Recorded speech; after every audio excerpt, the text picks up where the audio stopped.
जी हाँ दोस्तों, सभी को गुड आफ्टरनून। तो आपका भाई आपका दोस्त आ चुका है फिर पूरी एनर्जी के साथ मित्रों। तो जैसे आपका भाई आपका दोस्त आपका मित्र पूरी एनर्जी के साथ यहाँ ऊर्जावान है, आप भी जुड़े रहो पूरी एनर्जी के साथ। याद करना मित्रों, कुछ भी सर क्यों ना भारी हो, सर क्यों ना कितना दर्द करे, हम बहुत परेशानियों से गुजरते हुए ही आगे बढ़ते हैं मित्रों। तो आइए आज पूरी एनर्जी के साथ फिर हम पूरी ऊर्जावान के साथ पढ़ते हैं। हमारा जो बिंदु है, टॉपिक चल रहा है मित्रों, वो समास ही, पर आज हम समास का प्रकार पढ़ने वाले हैं। क्या? अव्ययी भाव समास। क्या मित्रों? अव्ययी भाव समास। तो अव्ययी भाव समास को कैसे हमें पकड़ना है मित्रों, सबसे पहले हम बता देना चाहते हैं कि इसके कितने भेद होते हैं। अव्ययी भाव समास के एग्जाम में आ जाए तो याद करना, इसके हमेशा इसके दो भेद होते हैं। इसके दो भेद होते हैं, और जो इसके दो भेद होते हैं, पहला होता है आपका क्या? अव्यय पद पूर्व। अव्यय पद पूर्व। और दूसरा क्या होता है? नाम पद पूर्व। एक अव्यय पद पूर्व होता है, एक नाम पद पूर्व होता है मित्रों। याद रखना, जो अव्यय पद पूर्व होते हैं, अव्यय को ही उपसर्ग हम यहां कह सकते हैं। एग्जाम में कैसे कैसे प्रश्न बनते हैं, पूरा वीडियो को आप यदि देखोगे तब भी समझ पाओगे। बहुत महीन महीन पहलू के प्रश्न यहां लेके आए हैं मित्रों। आप पूरी वीडियो नहीं देखोगे तो नहीं समझ पाओगे। तो जरा देखो, अव्यय पद पूर्व। जो अव्यय पद पूर्व होते हैं मित्रों, यहाँ क्या आते हैं, जो हम पढ़ते हैं अपनी पाठ्य सामग्री में, क्या कि उपसर्ग वाले उदाहरण। उपसर्ग वाले उदाहरण। परिणाम पद पूर्व में संज्ञा शब्दों की आवृत्ति होती है मित्रों। क्या होती है? संज्ञा शब्दों की आवृत्ति होती है। हम ऐसे ही लिख सकते हैं, क्या? शब्दों की आवृत्ति होती है, यानी क्या होता है? दोहरान होता है, आवृत्ति होती है। जरा देखो क्या होती है? आवृत्ति होती है। जी हाँ, आइए हम एक एक पर चर्चा करते हैं मित्रों। जो अव्यय पद पूर्व होते हैं, यानी जिसमें उपसर्ग वाले एग्जाम्पल आते हैं। अब हम बात करेंगे सिर्फ और सिर्फ अव्ययी भाव समास में। किस पर? अव्यय पद पूर्व वाले में। मित्रों, यदि एग्जाम में आ जाए कि समास का ऐसा कौन सा प्रकार होता है जिसका पूर्व पद जो है अपरिवर्तनीय होता है, यानी पूर्व पद अपरिवर्तनीय होता है, जिस पर कोई परिवर्तन या जिस पर कोई विकार न हो, वही अव्ययी भाव समास होता है। तो हम लिख दे रहे हैं यहाँ क्या, जरा देखो, नोट करके लिख रहे हैं कि अव्ययी भाव समास का क्या? अव्ययी भाव समास का पूर्व पद अपरिवर्तनीय होता है। अपरिवर्तनीय होता है मित्रों। क्या होता है? अपरिवर्तनीय होता है। यदि एग्जाम में आ जाए कि समास का पूर्व पद अपरिवर्तनीय होता है, यानी जिसमें कोई बदलाव या परिवर्तन नहीं होता है मित्रों, याद रखना वो क्या होता है? अव्ययी भाव समास। और परिवर्तन यदि नहीं होगा तो लिंग, वचन, काल और कारक के आधार पर नहीं होता मित्रों। और जो अपरिवर्तनीय नहीं होते उन्हीं को अभिकारी या अव्यय शब्द कहा जाता है मेरे प्यारे बच्चों। तो आ जाओ, जैसे मेन पॉइंट है वैसे हम देखते चलेंगे, गलत नहीं होगा, कुछ भी हो जाए। तो ये तरीका हम देख लिए। आइए देखते हैं अब क्या करना है मित्रों। हम अव्ययी भाव समास में देखते हैं अव्यय पद पूर्व जो उपसर्ग वाले एग्जाम्पल आते हैं। तो उपसर्ग वाले जो हमारे एग्जाम्पल आते हैं, तो सबसे पहले हम ये देखेंगे मित्रों, हमारे विकारी शब्द कितने होते हैं? 4। संज्ञा, सर्वनाम, विशेषण और क्या होते हैं? क्रिया होती है। 4 विकारी शब्द होते हैं। सभी हमारे मित्र पहले इधर ध्यान दे, क्या हमारे विकारी शब्द 4 होते हैं मित्रों। यही क्या? संज्ञा, सर्वनाम और क्या? विशेषण, और एक होता है क्या? क्रिया। याद रखना मित्रों, 4 विकारी शब्दों में से मैं बहुत अच्छी बात बताने जा रहा हूं। 4 विकारी शब्दों में से ऐसा कौन सा विकारी शब्द है, ऐसा कौन सा विकारी शब्द है जो समास बिंदु के अंतर्गत भाग नहीं लेता? तो क्रिया का प्रयोग समास बिंदु के अंतर्गत नहीं होता मेरे प्यारे बच्चों। एग्जाम में आएगा, क्योंकि तरीका, पैटर्न बदल रहे हैं, कंपटीशन बढ़ रहा है, जमाना बदल रहा है, उसी प्रकार प्रश्न भी बदलेगा। तो जवाब आपको देना है मित्रों, जो आपका भाई बता रहा है। 4 विकारी शब्दों में से ऐसा कौन सा विकारी शब्द है जो समास में नहीं भाग लेता? तो आपको जवाब क्या देना है? क्रिया देना है। जी हाँ, सभी लोग समझ गए होंगे। याद रखना, संज्ञा का प्रयोग हम पूछे किस समास में किया जाता है, तो आपको जवाब देना है क्या? अव्ययी भाव समास में संज्ञा का प्रयोग होता है। सर्वनाम का प्रयोग किस समास में होता है? तो जवाब देना है क्या मित्रों? बहुव्रीहि समास में किया जाता है। किसमें किया जाता है? बहुव्रीहि समास में। विशेषण का प्रयोग किस समास में किया जाता है? तो क्या करोगे मित्रों? कर्मधारय समास में विशेषण का प्रयोग किया जाता है। बात समझ में आ चुकी होगी। याद रखना, जैसे आपसे पूछा जाए सवाल जवाब वैसे आपको जवाब देना है। यहां तक की बात समझ में आ गई होगी। आइए हम देखते हैं हमारा ये क्या है अव्ययी भाव समास। मित्रों आप अंगुली पे नचाओगे, कंसेप्ट यदि सीख जाओगे तो पहले एक बार आप इसका स्क्रीनशॉट ले सकते हो, ताकि हम कुछ यहाँ चीजों को मिटाकर आगे अपनी वाणी को बढ़ा सकें। जी हाँ, जरा देखो, तो सबसे पहले हम बात करना चाहेंगे कि हमारे जो अव्ययी भाव समास हैं इसमें कुछ उपसर्ग वाले एग्जाम्पल देखते हैं इसके अंतर्गत। तो देखो, जैसे हम लिखते हैं, एक प्रश्न लिख रहे हैं मित्रों, आता है बेशर्म। देखो आता है ऐसे, बेशर्म आता है एक शब्द, ऐसे आता है क्या, हम कहते हैं बेकाम। जरा देखो, मैंने लिखा बेशर्म, मैंने लिखा बेकाम, ऐसे हमने लिखा क्या, बेकायदा, ऐसे हमने लिखा क्या, बाकायदा, ऐसे हमने लिखा क्या, बाकलम। जरा देखो मित्रों, ऐसे मैंने एग्जाम्पल लिखा बाकलम, ऐसे मैं लिख रहा हूं क्या, जैसे मैंने लिखा निर्भय, जैसे मैंने लिखा प्रत्यक्ष, जैसे मैंने लिखा क्या, प्रत्यक्ष। और जैसे ही मैंने यहां लिखा, बहुत सारे एग्जाम्पल है मित्रों, यहां जैसे आ जाते हैं यथाक्रम, ऐसे मैंने लिखा यथाशक्ति, क्या, यथाशक्ति मैंने लिख दिया। अब जरा देखो, यही इतने ही एग्जाम्पल नहीं, बहुत एग्जाम्पल है मित्रों की बेशर्म लिख दिया, बेकाम लिख दिया, बेकायदा लिख दिया, बाकायदा लिख दिया, बाकलम लिख दिया, निर्भय लिख दिया, प्रत्यक्ष, यथाक्रम, यथाशक्ति लिख दिया मित्रों। तो याद रखो, तो इतने सारे एग्जाम्पल है, पर ये क्या है, कैसे आपको करना है। तो देखो, इतने एग्जाम्पल से काम चलने वाले नहीं है, आपको याद कैसे करना है, कैसे वो एग्जाम्पल समझ में आएंगे। तो सबसे पहले याद रखना कुछ और एग्जाम्पल, जैसे हमने लिख दिया यहाँ प्रतिदिन लिख दिया, जैसे देखो ऐसे मैंने भरपेट लिख दिया, देखो ऐसे हमने लिख दिया भरमार लिख दिया।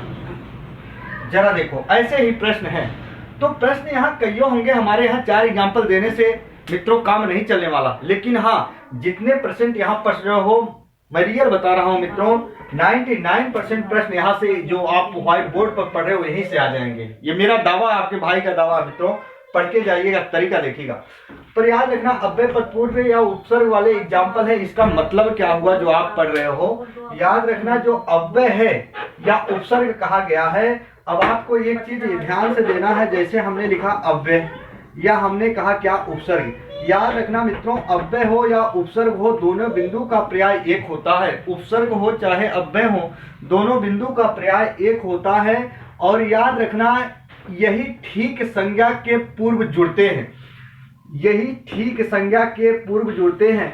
यानी इसका मतलब ये हुआ, अव्ययी भाव समास का जो एग्जाम्पल्स होता है वो क्या होता है, यदि उसकी हम डिफिनेशन जानना चाहें तो संज्ञा के ठीक पूर्व कोई अव्यय या हम कह सकते हैं उपसर्ग। मित्रों ध्यान दीजिएगा, संज्ञा के ठीक पूर्व जब कोई उपसर्ग या अव्यय आकर उसकी विशेषता को नहीं बताते तो उन्हीं को अव्ययी भाव समास कहा जाता है। मेरे प्यारे बच्चों, बात समझ में आ गई होगी। एक बार लाइक वाला बटन जरूर प्रेस करिएगा मेरे प्यारे बच्चों। पुनः मैं बातों का दोहरान कर रहा हूँ, क्योंकि हमने ये पढ़ा कि अव्ययी भाव समास में ही संज्ञा का प्रयोग किया जाता है।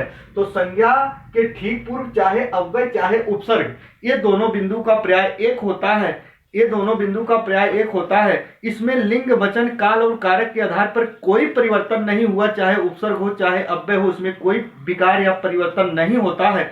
इसीलिए कहा जाता है कि अव्ययी भाव समास का पूर्व पद क्या होता है, अपरिवर्तनीय होता है, अपरिवर्तनीय होता है। लेकिन संज्ञा के ठीक पूर्व जब आते हैं वो विशेषता ना बताए मित्रों, तब भी अव्ययी भाव समास होंगे। आइए देखते हैं, जैसे मैंने कहा बेशर्म, तो बेशर्म का जैसे मैं समास विग्रह किया यहाँ, तो देखो क्या होता है, बेशर्म बिना शर्म के, बेकाम बिना काम के, बेकायदा बिना कायदे के, बाकायदा कायदे के अनुसार, बाकलम कलम के साथ, निर्भय बिना भय के। तो आइए जरा देखते हैं ये क्या है। जरा देखो मित्रों, ये शर्म है, ये शर्म है। और शर्म क्या है, अपने आप में क्या संज्ञा है? जी हाँ, शर्म संज्ञा है। शर्म भाववाचक संज्ञा है, जो दिखाई नहीं देती, अंदर ही अंदर शर्म आती है मित्रों, उसी को भाववाचक संज्ञा कहा जाता है। विधाता ने जो खूबसूरत जिंदगी दी, जिसने इस खूबसूरत जग का निर्माण किया मित्रों, जिनकी वजह से आज हम इस जिंदगी में खूबसूरत सी जिंदगी का आनंद ले पा रहे हैं, उन्होंने जिस चीज को चुरा ले गया, जिससे कुछ चीजें हमारी आंखों से नहीं दिखाई देती पर महसूस की जाती हैं, उसी को भाववाचक संज्ञा कहा जाता है। तो शर्म देखो यहाँ क्या है, संज्ञा है। जी हाँ, अब जरा देखो एक शब्द दिया मैंने काम, यहाँ संज्ञा, कायदा, कायदा, कलम संज्ञा, निर्भय, भय क्या होता है, भाववाचक संज्ञा होता है।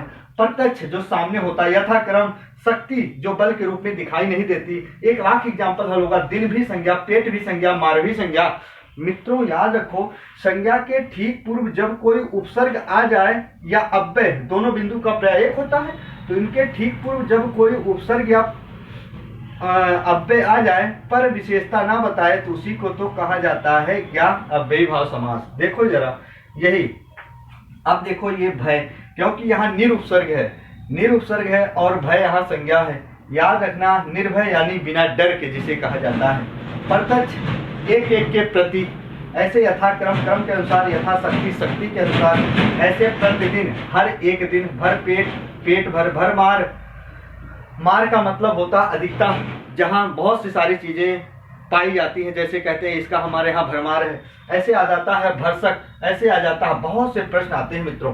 तो याद रखना, मैं पुनः अपनी जो बिंदु है एक बार दोहरान कर रहा हूं कि संज्ञा के ठीक पूर्व जब कोई उपसर्ग या अव्यय आकर उसकी विशेषता को नहीं बतलाते हैं, तो उसे ही अव्ययी भाव समास कहा जाता है। और कंसेप्ट यहां तक क्लियर हो जाती है कि संज्ञा के ठीक पूर्व जब कोई उपसर्ग या अव्यय आ जाता है मित्रों, उपसर्ग या अव्यय आ जाता है, तो लेकिन उसकी विशेषता नहीं बताता है, उसी को अव्ययी भाव समास कहा जाता है। तो जरा देखो, ये रहे उपसर्ग वाले एग्जाम्पल जो अव्यय पद पूर्व होते हैं। अब ये कहो जो उपसर्ग लगे हैं, जो अव्यय के रूप में लगे हैं, याद रखो क्या इसको आप बदल सकते हो? क्या आप निर को बदल सकते हो? प्रति को, जैसे हमने लिखा ये प्रति उपसर्ग है, क्या आप बदल सकते हो? निर उपसर्ग है, ये बदल सकते हो? कभी नहीं बदल सकते मेरे प्यारे मित्रों। तो याद रखना, इसीलिए इसे अव्ययी भाव समास कहा जाता है। तो एक बार आप इसका स्क्रीनशॉट ले सकते हो ताकि मैं आगे की आपसी वार्तालाप को बढ़ा सकूं मित्रों। बात समझ में आ चुकी होगी। तो याद रखना, यही रही मित्रों, ये रहे हमारे प्रश्न। तो जरा देखो, हम आगे चलते हैं, देखते हैं क्या चीजें हैं। देखो फटाफट हम चलते हैं आगे, देखो कैसे क्या करना है मित्रों। अब आपको ये करना है कि हम चलते हैं अव्यय पद पूर्व से नाम पद पूर्व की तरफ चलते हैं। ये है क्या मित्रों, जरा इसको देखो, आप लोग आराम से देखो कैसे क्या हम लोग पढ़ते हैं। तो देखो जरा कैसे हम लोग इसको देखते हैं मित्रों। जरा देखो, हम पढ़ चुके अव्यय पद पूर्व, अब पढ़ने वाले हैं अव्ययी भाव समास में क्या, नाम पद पूर्व में। नाम पद पूर्व, और नाम पद पूर्व में क्या होता है, शब्दों की आवृत्ति होती है। क्या होती है? शब्दों की क्या होती है? आवृत्ति होती है मित्रों। देखो फटाफट, फिर हम आपसी वार्तालाप कर रहे हैं। क्या होता है नाम पद पूर्व में, क्या होती है मित्रों, शब्दों की आवृत्ति होती है। जी हाँ, जरा देखो, हम कुछ शब्द लिख रहे हैं, यहाँ नोट करके लिख दे रहे हैं, ये बिंदु जरूर पढ़ के जाइएगा। क्या शब्दों की आवृत्ति लिखी गई है, यानी यहां आपको ये करना है, जहां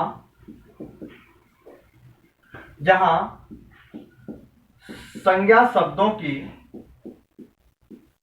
आवृत्ति, या हम ये कह सकते हैं जहां संज्ञा शब्दों की आवृत्ति ना कर ऐसे कर दें, दोहरान किया जाता है। क्या दोहरान किया जाता है, वही संज्ञा शब्द, वही संज्ञा शब्द अपने आप में अव्यय का भाव प्रकट कराने लगते हैं। अव्यय का भाव प्रकट कराने लगते हैं। मित्रों ये है क्या, सबसे पहले इसको समझना है। जब दो संज्ञा शब्द होते हैं उनकी लगातार कहीं आवृत्ति कर दी जाती है तो वही संज्ञा शब्द अपने आप में अव्यय का भाव प्रकट कराने लगते हैं। जी हाँ, बात समझ में आ चुकी होगी। आप इसका स्क्रीनशॉट ले सकते हो मित्रों, ताकि हम अपनी बारी को आगे बढ़ा सकें। तो जरा देखो, आइए हम चलते हैं, इसमें आगे देखते हैं। जैसे हम कुछ यहाँ प्रश्न लिख रहे हैं, यही अव्ययी भाव समास का एग्जाम्पल है। जैसे देखो आप, जैसे मैं कुछ शब्द लिख रहा हूं, यहां ऐसे लिखा मैंने दिनों दिन, क्या दिनों दिन लिखा, रातों रात लिखा, बातों बात लिखा, हाथों हाथ लिखा, कानों कान लिखा, द्वारों द्वार लिखा, नगरों नगर लिखा, क्या लिखा, नगरों नगर लिखा। बहुत से प्रश्न होंगे मित्रों, यही नहीं, पर देखो हम क्या करने जा रहे हैं। दिनों दिन लिखा, पर ये प्रश्न ऐसे ना दें, दिनों दिन, बातों बात, रातों रात, कानों कान, द्वारों द्वार, नगरों नगर, शहरों शहर, कोई प्रश्न आ जाए मित्रों, तो दिनों दिन को ऐसे वो दे सकता है दिन दिन। जरा देखो, दिन दिन, रातों रात को ऐसे दे सकता है रात रात, अब बातों बात को ऐसे दे सकता है बात बात, और हाथों हाथ को ऐसे दे सकता है हाथ हाथ, और कानों कान को ऐसे दे सकता है कान कान, और द्वारों द्वार को ऐसे दे सकता है द्वार द्वार, और नगरों नगर को ऐसे दे सकता है नगर नगर। बात क्या है मित्रों, जरा जो हमारे मित्र बहुत अच्छे से पढ़ पा रहे होंगे, बहुत अच्छे पढ़ने में होंगे, याद रखना, जो हमारे या सभी मित्र होंगे, हमारे सभी मित्रों से मेरी ये गुजारिश होगी मित्रों, जो हमारे मित्र बहुत कॉन्फिडेंस में होते हैं, जो प्रश्न अपने आप में छोटा होता है या बहुत छोटा उसको समझ बैठते हैं, वही प्रश्न हमेशा हमसे गलत हो जाते हैं और एग्जाम हॉल में गलत करके चले जाते हैं। मित्रों, छोटे छोटे जो प्रश्न होते हैं वही प्रश्न हमारे एग्जाम हॉल में गलत हो जाते हैं। बड़े प्रश्न तो हमारे सभी विद्यार्थी सही करते हैं, क्योंकि उससे डर रहता है कहाँ आ ना जाए, और छोटे प्रश्न को हल्की में लेते हैं, इसीलिए हल्का होकर खुद हम ऊपर उठ जाते हैं। मित्रों, याद रखना, पढ़ना है, गलती मत करना। यहाँ देखो बीच में हाइफन चिन्ह लगा होगा, जिसे योजक चिन्ह कहा जाता है। क्या योजक चिन्ह कहा जाता है? और योजक चिन्ह देखते ही हमारे कुछ विद्यार्थी क्या करते हैं, द्वंद्व समास का एग्जाम्पल मार के चले आते हैं। अरे मित्रों, द्वंद्व समास क्या होता है? द्वंद्व समास ये होता है, जरा देखो, जैसे मैंने कहा माता पिता, भाई बहन, जरा देखो हम उस पर भी चर्चा करेंगे, अभी नहीं, विस्तार से चर्चा करेंगे। यहाँ भी देखो हाइफन का चिन्ह होगा, पर यहाँ देखो दोनों का अर्थ अलग अलग है, दोनों एक दूसरे के विपरीत हो सकते हैं, दोनों क्या होते हैं, एक दूसरे के पूरक होते हैं, दोनों का मतलब अलग अलग होता है। अरे मेरे प्यारे बच्चों, तहलका मचा दो, अब क्या बचा। यहाँ देखो दिन दिन, रात रात, यहाँ संज्ञा शब्दों का दोहरान हो रहा है और अपने आप में अव्यय का भाव प्रकट करा रहे हैं। क्यों? क्योंकि एक को बदलोगे तो एक बदल नहीं सकता। यहाँ रात है, यहाँ रातें नहीं कर सकते हो, अपने आप में दोनों अव्यय का भाव प्रकट कराने लगे। दोनों का अर्थ जहाँ सेम होता है और उन्हीं सामासिक पदों के मध्य में यदि हम योजक चिन्ह का प्रयोग कर देते हैं तो तहलका मच जाएगा, वो अव्ययी भाव समास होता है मेरे प्यारे बच्चों। तो याद रखना, आप इसका स्क्रीनशॉट ले सकते हो ताकि हम आगे बढ़ सके। मित्रों जरा देखो, चल रहे हैं हम आगे। अब हम दूसरा बिंदु स्टार्ट कर रहे हैं समास से। तो मित्रों देखो, करना क्या है आपको, अब हम चल रहे हैं समास पर आगे, कर्मधारय समास की तरफ। मित्रों जरा देखो, अव्ययी भाव समास हो गया हमारा। अब हम बिंदु पढ़ने जा रहे हैं, क्या? कर्मधारय समास। क्या? कर्मधारय समास। जरा देखिएगा, बहुत अच्छे से पढ़िएगा, गलत मत करिएगा। कर्मधारय समास में हम कहे किस विकारी शब्द का प्रयोग किया जाता है, तो किस विकारी शब्द का प्रयोग किया जाता है मित्रों? विशेषण का। अभी पढ़े, जो पल बीत गए, जो घड़ी बीत गई, याद रखना, पर याददाश्त अपनी बनाए रखना मेरे प्यारे बच्चों। कर्मधारय समास में विशेषण का प्रयोग किया जाता है और वही विकारी शब्द होता है। आ जाइए, तो सबसे पहले हम बात करेंगे जो कर्मधारय समास होता है, इसका कौन सा पद प्रधान होता है मित्रों, तो कैसे आप पढ़ोगे? कोई हमारे मित्र बताएंगे कैसे पढ़ोगे? या हम इसके बारे में आपसी वार्तालाप ना करें, डायरेक्टली हम करते हैं तत्पुरुष समास से। तत्पुरुष समास से भेद की बात हम कर सकते हैं। आइए और डीप जानकारी लेते हैं। ऊपर ऊपर पढ़ने से कोई मतलब नहीं होगा मित्रों, और डीप करते हैं ताकि हमारे कुछ विद्यार्थी अलग अलग लेवल पर बैठते हैं वो भी है। दूसरे नंबर पर हम कर देते हैं मित्रों यहाँ क्या, अव्ययभाव समास पढ़ चुके, तत्पुरुष समास। तत्पुरुष समास पर तत्पुरुष समास में अगर हम देखें, पहले पढ़ना क्या है, तत्पुरुष समास के भी क्या होते हैं, दो भेद होते हैं मित्रों। इसके कितने भेद होते हैं, इसके दो भेद होते हैं। क्या होते हैं, दो भेद होते हैं। इसके दो भेद होते हैं। एक होता है, जरा देखो, एक होता है समानाधिकरण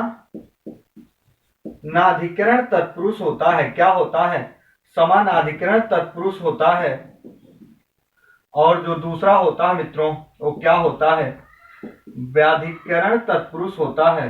दूसरा क्या होता है, व्याधिकरण तत्पुरुष होता है। पहला समानाधिकरण, दूसरा क्या होता है, व्याधिकरण तत्पुरुष होता है। तत्पुरुष समास के दो भेद होते हैं, पहला ए, दूसरा ए। मित्रों तत्पुरुष समास का कौन सा पद प्रधान होता है, तो हम पढ़ चुके हैं इसका कौन सा पद प्रधान होता है, दूसरा पद प्रधान होता है जिसे क्या कहा जाता है, उत्तर पद कहा जाता है। आ जाइए मेरे प्यारे बच्चों, मैंने ये कहा था कि तत्पुरुष समास से कौन से दो समास की उत्पत्ति हुई, तो एक होता है क्या, द्विगु, एक होता है कर्मधारय। पर मैंने ये नहीं कहा था कि तत्पुरुष समास के भेद कितने होते हैं। ये यहाँ पता चली, समानाधिकरण और व्याधिकरण कितने मित्रों, दो। अब आइए हम देखते हैं क्या करना है मित्रों। समानाधिकरण के अंतर्गत हमारे ही वही आते हैं, क्या, द्विगु और क्या मित्रों, कर्मधारय। क्या, कर्मधारय। द्विगु और कर्मधारय ये तत्पुरुष समास में किस भेद के अंतर आते हैं, तो आप बताओगे समानाधिकरण तत्पुरुष के अंतर्गत द्विगु और कर्मधारय आते हैं। मित्रों आ जाओ, व्याधिकरण तत्पुरुष के अंतर्गत हम क्या पढ़ते हैं, जरा एक चीज याद रखिएगा, इसके अंतर्गत हम कारक विभक्ति चिन्हों के अनुसार 6, हम ऐसे भी लिख सकते हैं 6, यहां देखो वर्तनी भी गलत मत करिएगा, 6 भेद पढ़ते हैं। क्या पढ़ते हैं मित्रों, कारक विभक्ति चिन्हों के अनुसार क्या पढ़ते हैं, 6 भेद पढ़ा करते हैं मित्रों। याद रखिएगा, धैर्य के साथ पढ़िएगा, आराम से पढ़िएगा, एंजॉय के साथ पढ़िएगा मित्रों, जल्दबाजी नहीं करना है, मौज मस्ती के साथ पढ़ना, कहानी सुनते जाओ, याद होता चला जाएगा। आपको टाइम ना मिले वीडियो को देखने के लिए, जब आप खाना बनाते रहो। हमारे जो स्टूडेंट बाहर तैयारी करते हैं बेचारे, बहुत हमने देखा है, बहुत परेशानियां झेलते हैं। ऐसी बात नहीं मित्रों, हम भी उसी स्टूडेंटों में से हैं, हम भी वही मानव हैं।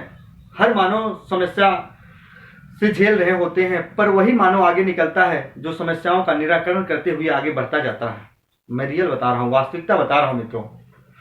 तो कैसे क्या करना है आपके पास, जब टाइम हो, टाइम को वेस्ट मत करना। टाइम के साथ यदि चलना सीख गए मेरे प्यारे मित्रों, तो आप महान ऊंचाइयों तक पहुंच सकते हो। मेरी निकली हुई वाणी को थोड़ा गौर से सोचिएगा।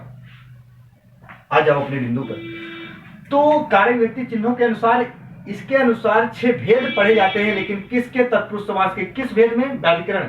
तो आइए हम देखते हैं, जो पहला होता हमारा क्या होता है, कर्म तत्पुरुष। कर्म तत्पुरुष के बाद क्या होता है, करण तत्पुरुष। करण तत्पुरुष के बाद क्या होता है, संप्रदान तत्पुरुष। इसके बाद क्या होता है, अपादान तत्पुरुष। जरा देखते जाओ, 4 हो गए। इसके बाद क्या होता है, अधिकरण तत्पुरुष। और इसके बाद क्या होता है, संबंध तत्पुरुष। मित्रों ये रहा 1 2 3 4 5 और कितने हुए, 6 हो गए। जरा देखो, अब जो कर्म तत्पुरुष होता है, इसकी कारक विभक्ति चिन्ह क्या होती है, को।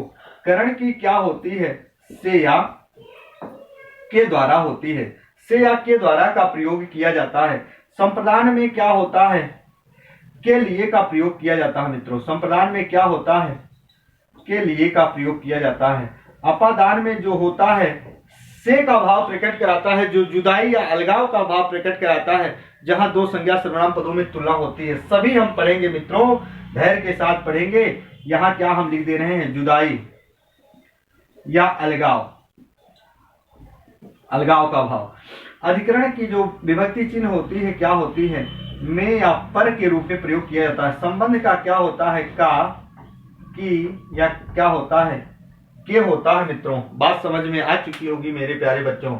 अब याद करना, कुछ हमारे जो महान विद्यार्थी होंगे या विश्वी बहनें होंगी सोच रही होंगी, सर ने 2 कारक का प्रयोग ही नहीं लिखा। अरे मेरे प्यारे बच्चों, हिंदी व्याकरण में कारक की कुल संख्या 8 होती है, पर 2 जो है प्रयोग नहीं किए जाते, पहला कर्ता और लास्ट संबोधन। मित्रों याद करना, हिंदी व्याकरण में कारकों की कुल संख्या तो 8 होती है, पर मूल रूप में कितने होते हैं, 6 होते हैं। जब हम कारक पढ़ेंगे, हमारा बिंदु कारक नहीं मित्रों, जो कारक व्यक्ति चिन्ह यहाँ प्रयोग किए जाते हैं, इसलिए हम इसको हेल्पिंग वर्ब के रूप में यहाँ प्रयोग कर रहे हैं, ना कि हमारा कारक बिंदु चल रहा होगा। मित्रों जब हम उस बिंदु पर आपसी वार्तालाप करेंगे, वहां भी बहुत विस्तार से हम आपसी वार्तालाप करेंगे मेरे प्यारे बच्चों। तो आप इसका स्क्रीनशॉट ले सकते हो। अब हम एक करके पढ़ेंगे तत्पुरुष समास में भेदों को, दिगु फिर कर्मधारय, ऐसे ही करके मित्रों।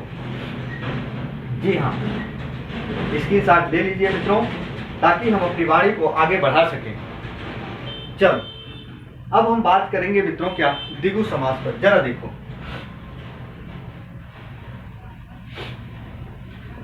फटाफट हम देखते चलेंगे द्विगु समास क्या होता है। जरा देखो मित्रों, हम बात करेंगे द्विगु समास पर।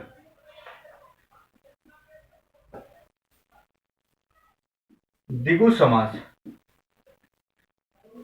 द्विगु समास जो होता है, याद रखना इसका, अब हम यहां नोट करके कुछ इसके बारे में लिख देते हैं, कभी कभी वही पॉइंट पूछ लिए जाते हैं। इसका पूर्व पद संख्यावाची होता है मित्रों।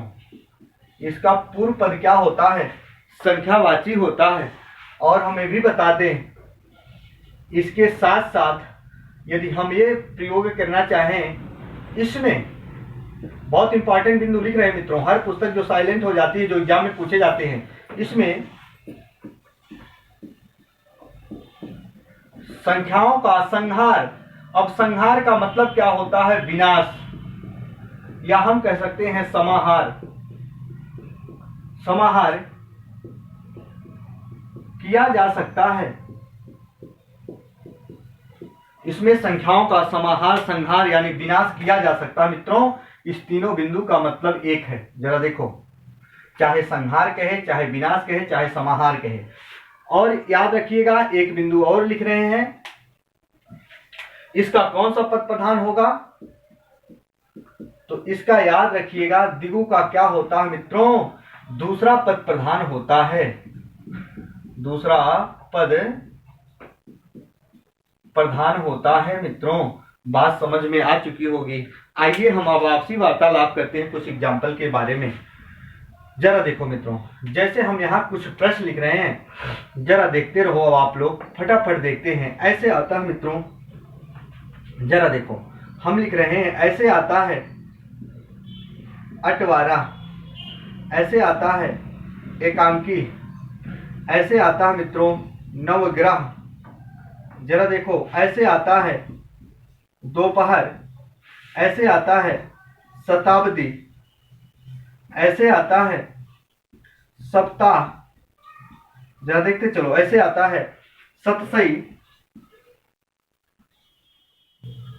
जरा देखो, ऐसे प्रश्न लिखा, अटवारा, एकांकी, नवग्रह, दोपहर, शताब्दी, सप्ताह, सतसई। मित्रों अब देखो, तमाम यहाँ प्रश्न हैं।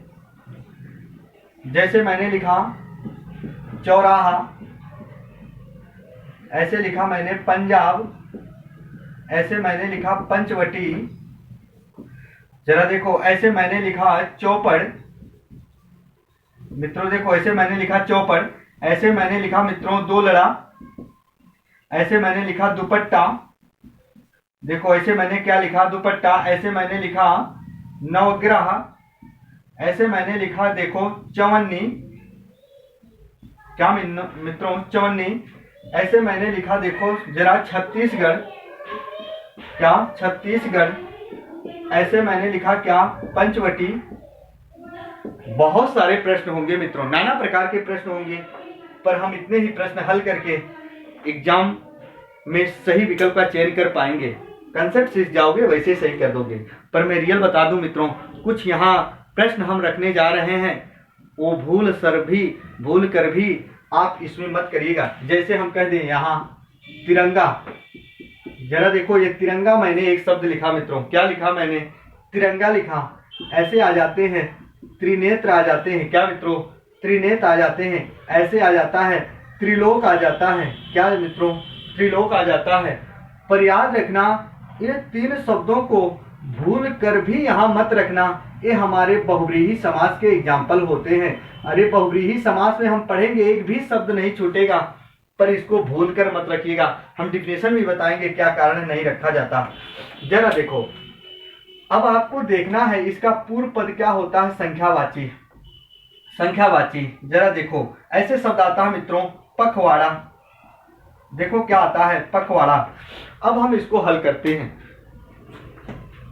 अब अटवारा किसे कहा जाता है? हम हमारे गांव गिराव में, मार्केट में जो 8वें दिन बाजार लगते हैं मित्रों, उसी को अटवारा कहा जाता है। जैसे हमारे यहाँ 5वें दिन लगता है, कहीं कहीं 8वें दिन मार्केट जो बाजार लगती है, कहीं कहीं एक हफ्ते में लगती है, शुक्र शनिचर इतवार बीफे, जो भी बाजार जहाँ लगती हो मित्रों। अटवारा जो 8वें दिन जहाँ बाजार लगती हो। एकांकी, एक अंकों का समूह। ऐसे आता है नवग्रह, नौ ग्रहों का समूह। दोपहर हो, जिसमें जैसे एक होता पूर्वाह्न, एक होता अपराह्न मित्रों। ऐसे शताब्दी, इस शत का मतलब होता है क्या? इस शत का मतलब होता है मित्रों 100, और इसमें अवधि निकलेगा। अवधि का मतलब वर्ष होता है, 100 वर्षों का समूह मित्रों। सप्ताह, याद रखिएगा, सप्ताह का जो समास विग्रह होगा, कभी गलत मत करिएगा। सप्ताह का जो समास विग्रह होगा 7 अहनों का समूह होगा। 7 दिनों का समूह करोगे तो तुरंत गलत हो जाएगा। क्यों मित्रों? क्योंकि समास या सामासिक पद का समास विग्रह करते समय यदि मूल शब्द अपना अर्थ दे रहा हो तो मूल शब्द का अर्थ नहीं लिखा जाता मेरे प्यारे बच्चों, मूल शब्द ही लिखा जाता है। बात समझ में आ चुकी होगी। सप्ताह का समास विग्रह करोगे तो 7 अहनों का समूह होगा, ना कि 7 दिनों का समूह। सतसई, इस सत का मतलब क्या होता है? 700। क्या होता है? 700। सही का मतलब क्या होता है? दोहा या रचना। सही का मतलब क्या होता है? दोहा या रचना। 700 दोहों का समूह या रचना। पखवाड़ा, वाड़ा का मतलब होता है मित्रों दिन।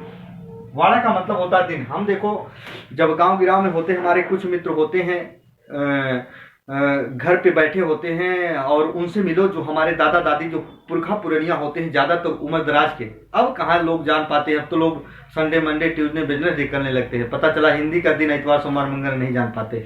तो मित्रों याद रखना, पखवाड़ा वो होता है, आप जीएस में पढ़ते होंगे, एक होता है कृष्ण पक्ष, एक होता है शुक्ल पक्ष। तो पखवाड़े में 15-15 दिनों का समूह होता है, वही पखवाड़ा कहा जाता है। चौराहा, 4 राहों का समूह। पंजाब, 5 नदियां बहती है, अर्थात जहां पंजाब। पंचवटी, 5 वटों का समूह। चौपड़ किसे कहा जाता है मित्रों?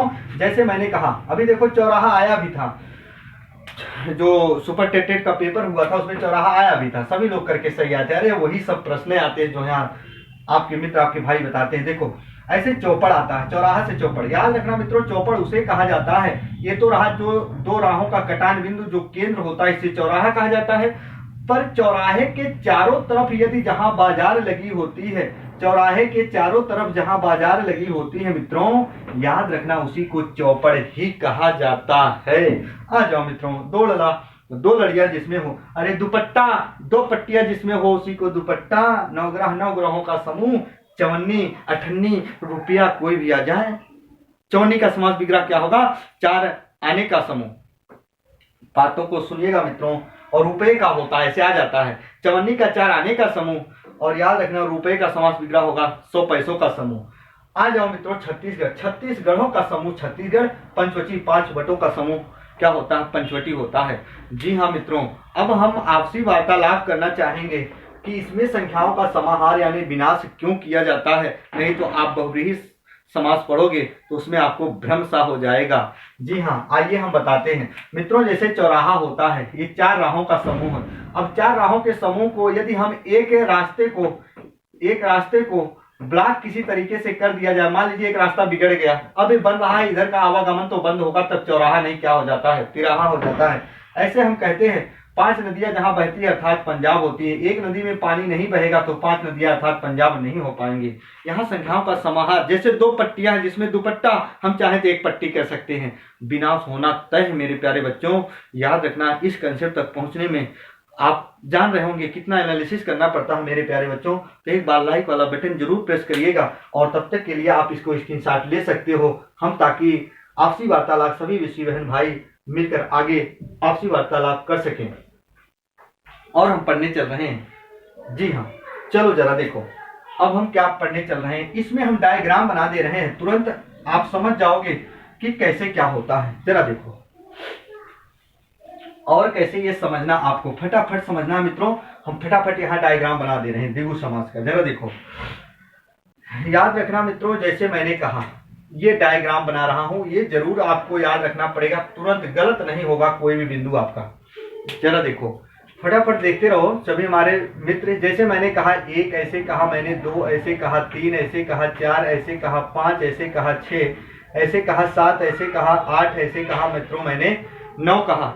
मित्रों जैसे हम आगे बढ़ेंगे, सभी हमारे विषय बहन और विद्वान साथी जितने भी इस ऑनलाइन वीडियो को देख रहे हैं, सभी लोग अपने अपने बिंदु पर ध्यान दें मित्रों। याद रखना जैसे मैंने लिखा 1 से 9 तक की संख्या लिखी, आप लोग देख पा रहे हो मित्रों बहुत अच्छे से, जी हाँ दिखाई भी दे रहा है। तो याद रखना 9 से जैसे हम एक अंक आगे बढ़ेंगे, सभी हमारे प्यारे विद्यार्थी या विषय बहनें ध्यान दें। याद रखना हर एक कंसेप्ट हर एक जगह नहीं मिलती मेरे प्यारे बच्चों, जहां आपकी पुस्तक साइलेंट हो जाती है, आपका भाई आपका दोस्त वहां तक पहुंचाने का कार्य करता है। 9 के बाद एक संख्या बढ़े तो हम क्या मिला 10, और 10 के गैप वाली अब हमें देखना, 10 के गैप वाली 20, 30, ऐसे 40, ऐसे 50, ऐसे 60, ऐसे ऐसे हम आगे बढ़ते जाएंगे मित्रों जन तक अनंत। तो मित्रों याद रखना 1 से 9 तक की जो हमारी संख्या होगी मेरे प्यारे बच्चों, इस बिंदु को आपको ध्यान से पढ़ना है। 1 से 9 तक की संख्या कहीं भी आ जाए, हमेशा याद रखना ये समास कौन सा प्रकार का होता है, द्विगु समास होता है। कौन सा समास होगा मेरे प्यारे बच्चों, द्विगु समास होगा। जी हाँ, द्विगु समास इसलिए कहा जाता है, जैसे हमने कह दिया एकांकी, दोलगा, दोपहर, तिरंगा, चौराहा, पंचवटी, ऐसे जो भी हम बना सके, सप्ताह, अठन्नी, चवन्नी, नवग्रह, नौलखा ऐसे आ जाता है मित्रों। 1 से 9 तक की संख्याएं हमारी क्या होंगी द्विगु समास। याद रखना जैसे 10 पे पहुंचेंगे 10, 20, 30, 10 के गैप वाली, या हम करें 10 के गैप वाली नहीं 100 के गैप वाली करें। कैसे आपको याद रखना है, 100 के गैप वाली 200, 300, 400, 500, ऐसे क्या मित्रों 600, ऐसे ऐसे डाट डाट करके जन तक। जरा देखो अब जो पूर्ण वाली संख्याएं जिनके पीछे शून्य लगा है, 10 की गैप वाली, 20 की गैप वाली, 40 की गैप वाली, 100 की गैप वाली, 200 की गैप वाली, मित्रों यदि एग्जाम में आ जाए तो याद रखना इनका कोई समास विग्रह नहीं होता, ये मत भूलना, इनका कोई समास विग्रह नहीं होता, और ना ही ये कोई समास के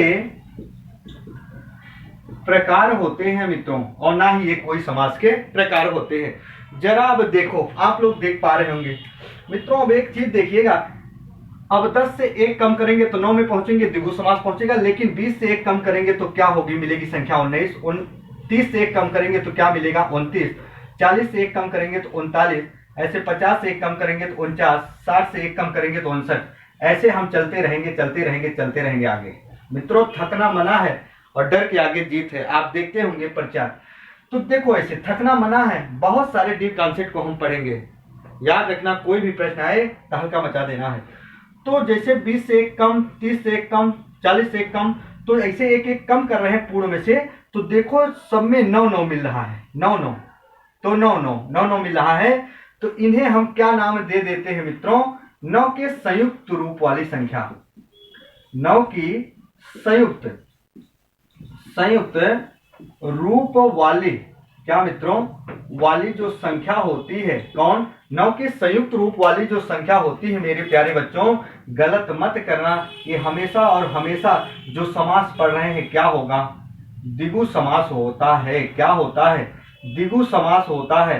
अब इसका समास विग्रह कैसे करोगे एग्जाम में आ जाए तो 20 में एक कम, 30 में एक कम, 40 में एक कम, 50 में एक कम, 60 में एक कम। आ जाइए, अब हम 10 से बढ़ेंगे तो 11, 12, 13, 14, 10 से इधर बढ़ेंगे तो मिलेगा 11, 12, 13, 14, ऐसे 15, ऐसे 16, ऐसे 17, 18, पर 19 नहीं रखना है। 19 रखोगे तो 9 की संयुक्त रूप वाली। 19 के बाद 20 बढ़ेंगे तो 20 का कोई समास विग्रह नहीं। फिर हम ऐसे बढ़ेंगे 21, 22, 25, ऐसे ऐसे आगे बढ़ेंगे मित्रों। लेकिन वो 9 की संयुक्त रूप वाली संख्या नहीं रखना इसमें, और याद रखना इसमें ना तो पूर्ण संख्या। तो ये क्या कहे जाते हैं? टोटल, मध्य की गिनती के अंक। मध्य की गिनती के जो अंक होते हैं मित्रों, क्या अंक होते हैं, इनको क्या कहा जाता है?